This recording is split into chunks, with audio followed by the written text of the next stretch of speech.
يجري عليه ممر الليالي والأيام وعلمه البيان أشهد أن لا إله إلا الله وحده لا شريك له سبحانه لا يحويه مكان ولا يجري عليه زمان وأشهد أن سيدنا ومولانا محمدا عبده ورسوله الداعي إلى الإسلام والسلام اللهم صل وسلم وعظم على سيدنا ومولانا محمد بن عبد الله سيد العرب والعجم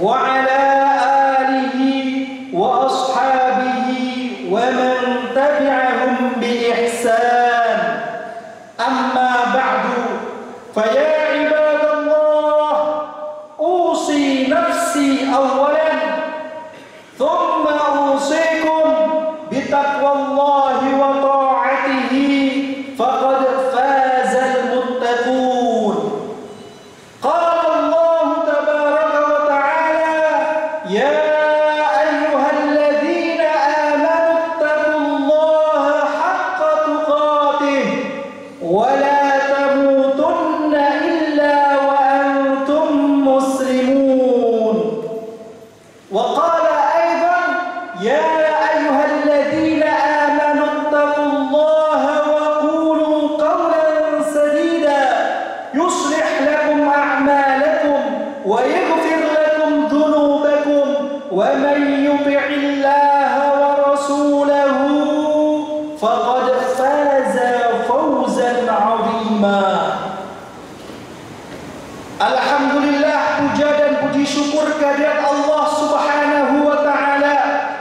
Kemudian salawat berikut salam kita haturkan kehadiran baginda Nabi besar Muhammad sallallahu alaihi wasallam beserta keluarganya, para sahabatnya dan orang-orang yang istiqamah meneladani akhlaknya.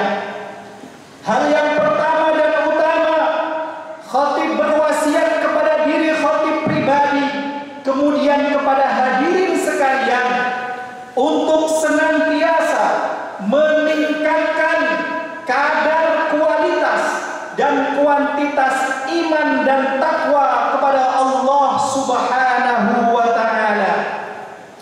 Sayyidina Ali karramallahu wajhah mengatakan at-taqwa al-khawfu minal jalil wal 'amalu bil tanzil wal qana'atu bil qalil wal isti'dadu li yaumir rahil.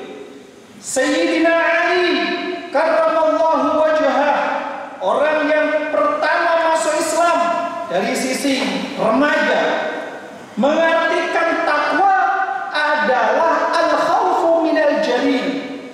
Kita senantiasa memiliki rasa psikologi bahwa kita khawatir, kita takut, kita cemas untuk tidak mendapatkan ridho Allah Subhanahu wa Ta'ala. Wal 'amalu bil tanzil, dan kita senantiasa menjadikan Al-Quran dan As-Sunnah sebagai cerminan dari amalan-amalan kita, seberapa sesuai dengan Al-Quran dan As-Sunnah tersebut. Wal qana'atu bil qalil, dan senantiasa kita ridho, terima, ikhlas bahwa yang namanya rizki, yang namanya relasi, yang namanya jabatan itu adalah takdir dan ketentuan Allah Subhanahu wa Ta'ala.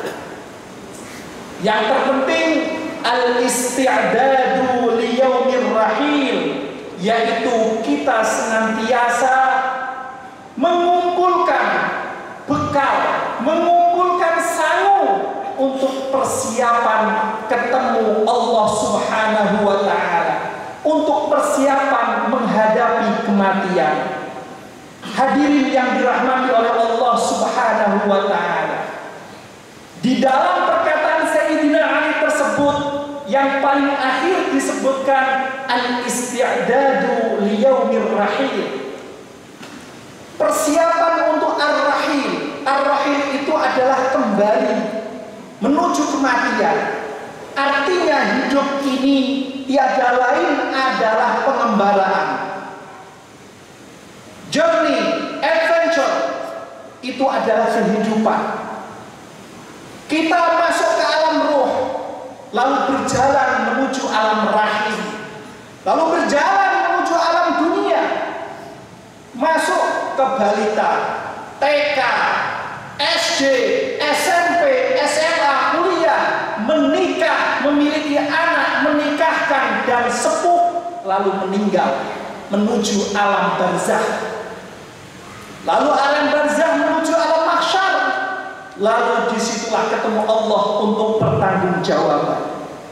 Artinya hidup ini adalah peralihan dan pergantian.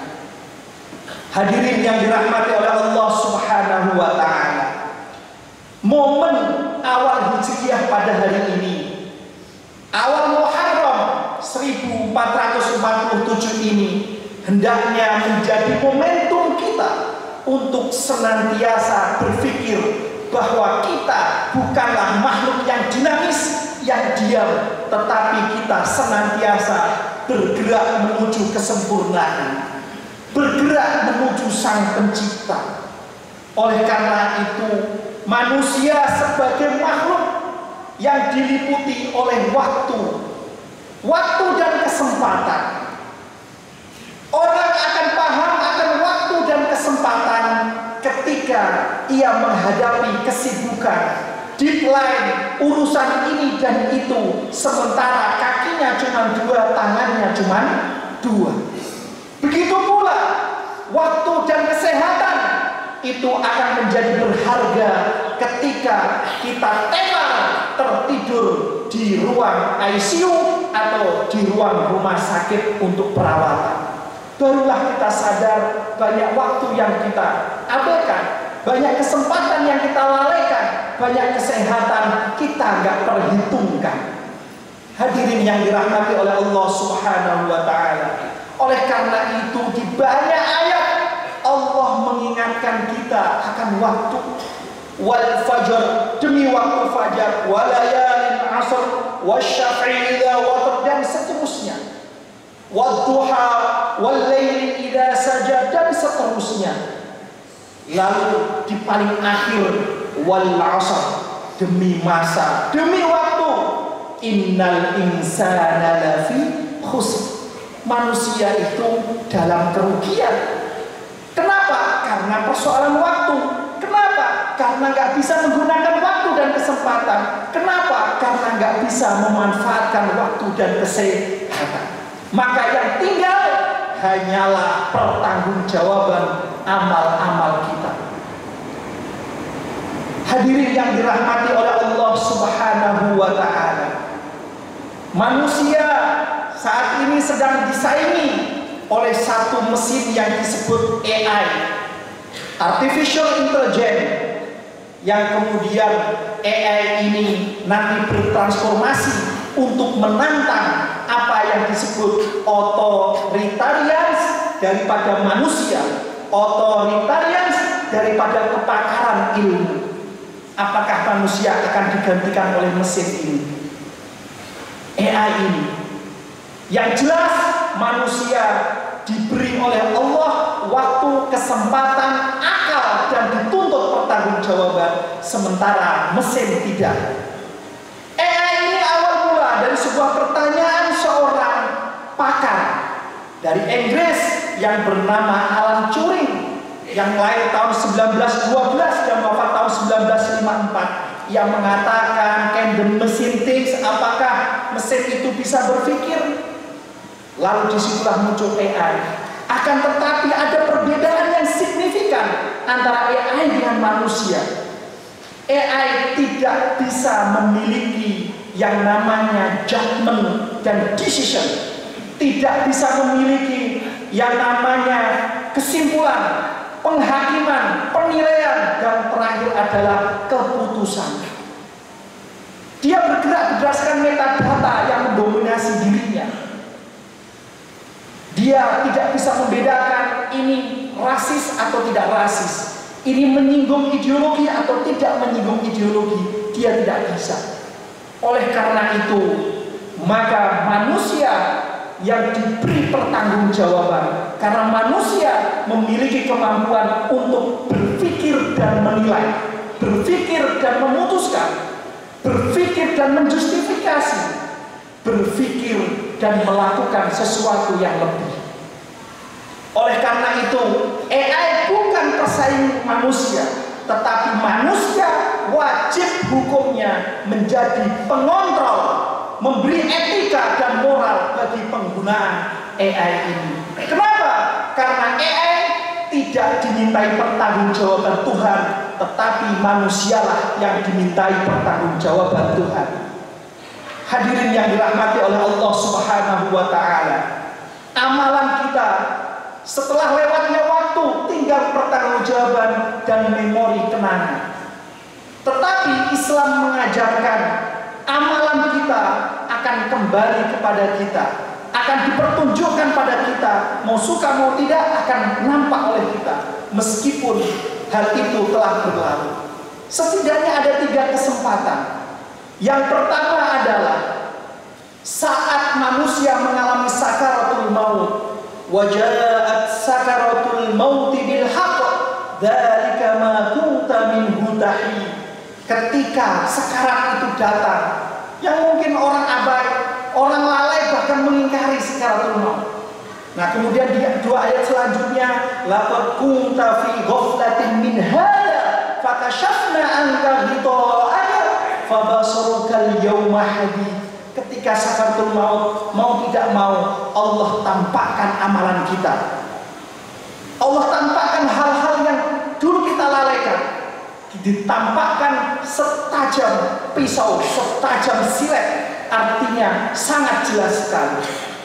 Pada saat itu dia tidak bisa minta maaf, nggak bisa apa-apa. Yang ada hanya keprihatinan dan penyesalan. Oleh karena itu, Islam mensyariatkan di masa usia yang lanjut, di masa waktu demi waktu telah kita lakukan transformasi diri, yang kemudian ada yang namanya berkaca diri, muhasabah, introspeksi. Maka di situ ada syariat yang namanya wasiat. Dalam introspeksi diri kita mengenang banyak hal, maka kita akan memiliki yang namanya berwasiat kepada keluarga. Jangan sampai nunggu meninggal, jangan sampai nunggu tua. Kenapa? Ketika sakaratul maut datang, dia tidak bisa apa-apa. Sementara semua amalan dan kenangan terlihat nampak di hadapannya, dan terlihat penyesalan di muka orang sakaratul maut. Yang kedua adalah saat di alam barzakh. Di alam barzakh ini kita akan melihat satu ekses dari amalan kita. Orang bekerja untuk siapa? Untuk dirinya sendiri. Lalu menikah anak, keluarga, berbakti orang tua. Artinya amalan kita itu terkait kuat dengan ekses kepada anak, keluarga, orang tua. Lalu ketika kita meninggal, maka amalan terkait anak akan ditampakkan. Rasulullah SAW dalam hadisnya menyatakan, inna a'malakum tu'radu ala aqaribikum wa ashairikum minal amwal. Nanti kalau kamu meninggal, kamu akan nampak. Allah berikan penampakan bagaimana perilaku anak-anakmu yang dulu kamu perjuangkan, yang dulu kamu mati-matian cari duit untuknya. Diperlihatkan anak-anaknya, istrinya, keluarganya. Gimana ekses amalmu untuk mereka? Diperlihatkan kita. Fa'in ahsantum.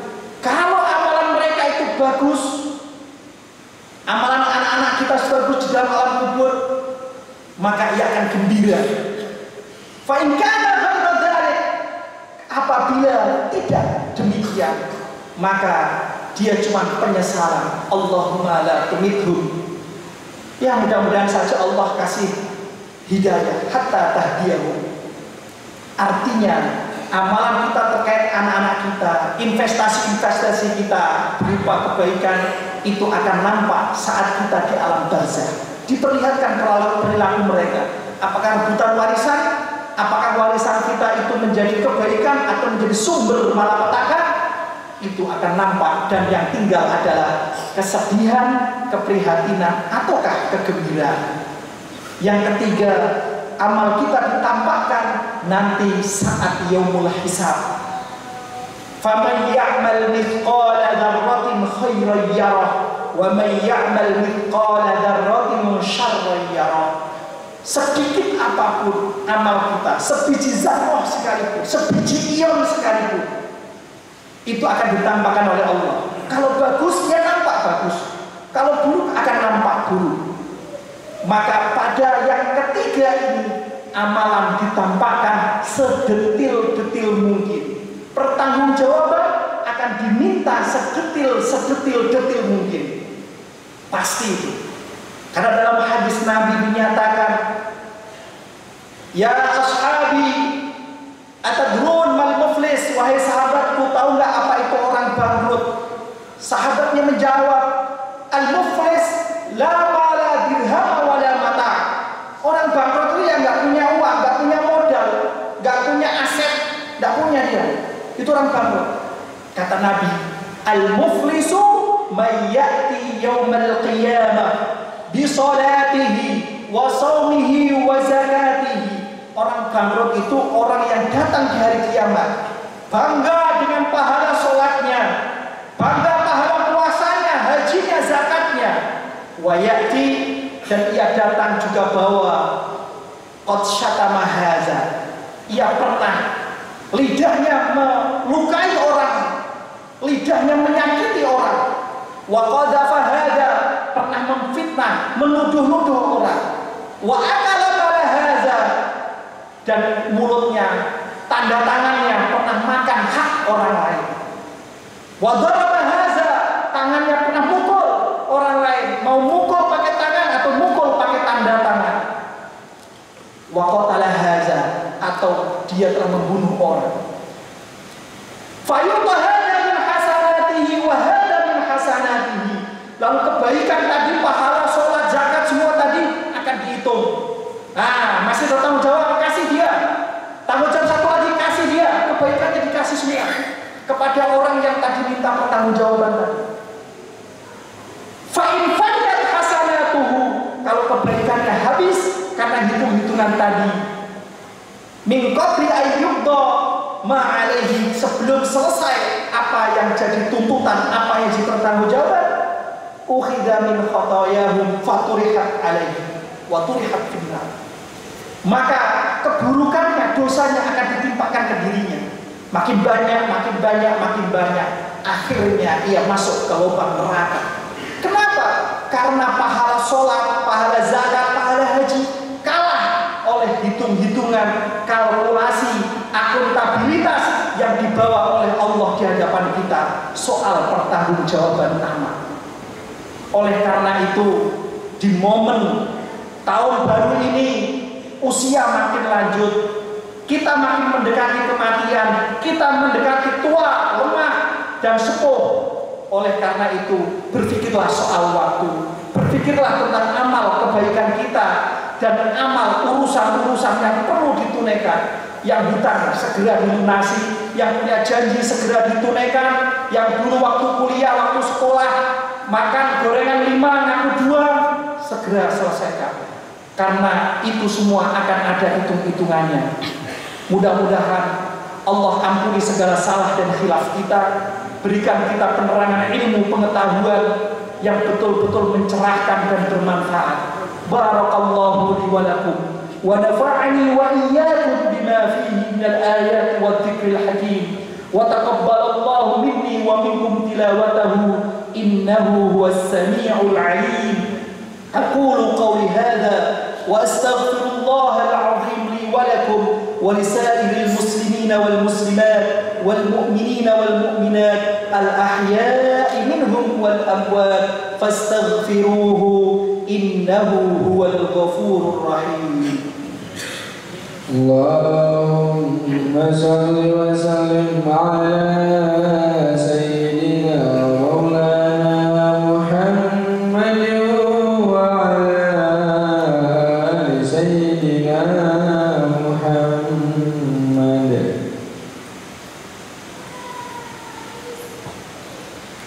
الحمد لله حمدا كثيرا كما أمر. أشهد أن لا إله إلا الله وحده لا شريك له إرغاما لمن جحد به وكفر، وأشهد أن محمدا عبده ورسوله سيد الخلائق والبشر. اللهم صل وسلم على سيدنا محمد وعلى آله وصحبه ومن تبعهم بإحسان إلى يوم المحشر. أما بعد، فيا عباد الله، أوصيكم ونفسي بتقوى الله وطاعته واجتناب الفواحش والمعاصي ما ظهر منها وما بطن لعلكم ترحمون.